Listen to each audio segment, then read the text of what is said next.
President Trump continues to ramp up calls for Nigeria to do more to protect Christians in that country.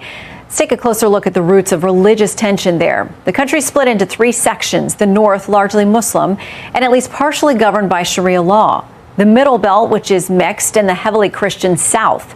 Much of the violence against Christians that we've been hearing about takes place in the northeast region of the country at the hands of jihadist groups like Boko Haram, as well as Fulani militias in the central belt and elsewhere.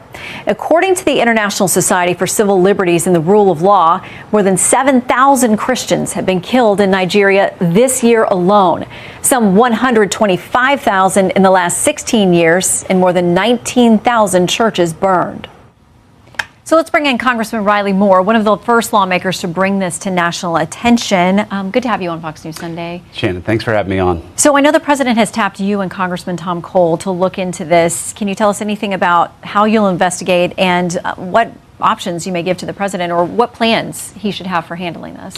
Yes, we've already started that investigation, and it's the House Appropriations Committee, and we're working with the other relevant stakeholders in Congress, including the House Foreign Affairs Committee, also working with leadership and their staff as well, to present findings to the president here as soon as we can. And once we have some real ground truth from our perspective, obviously we've been working with the State Department, the NSC as well, and the White House staff, and we're in constant coordination and communication on this issue. But we're going to get to the bottom of this, and obviously the map that you just showed really highlights the tragedy that's going on there, how horrific this is, these killings of these Christians, our brothers and sisters in Christ. But we, and as President Trump has stated, we're going to stop this. Well, he's talked about potentially boots on the ground there, going in guns a-blazing. But I want to read something from Nigeria's president. He says the characterization of Nigeria as religiously intolerant doesn't reflect our national reality. Religious freedom and tolerance have been a core tenet of our collective identity and shall always remain so. Nigeria opposes religious persecution and does not encourage it. He says the picture we're getting here is not accurate. You know, unfortunately, that is completely false. I mean, there are states in Nigeria that have blasphemy laws, people who are facing the death penalty right now for blasphemy against Islam. There's a person currently right now who's held in prison for defending himself from attack from a Muslim militant from the Fulani tribe. He defended himself, and he's facing the death penalty. So, no, there's serious persecution happening in Nigeria. I know the president, Tinubu, is in a difficult position and trying to protect his interests there in that country, but they are complicit in this to one degree or another with statements like this.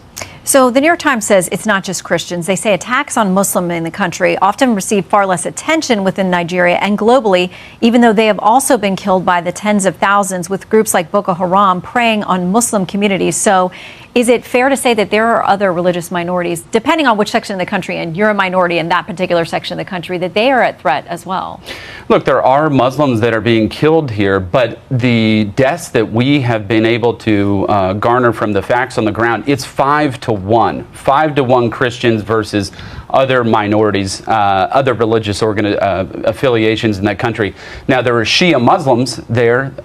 These terrorists are Sunnis, Salafists, who are doing these attacks. So, of course, the Shias are going to also be targeted in this. But it is 5 to 1 Christians who are being killed in Nigeria.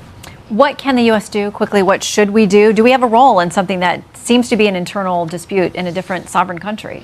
I think we absolutely do. Look, we're a Christian nation and a nation that believes in values and virtues of standing up for people who are being persecuted.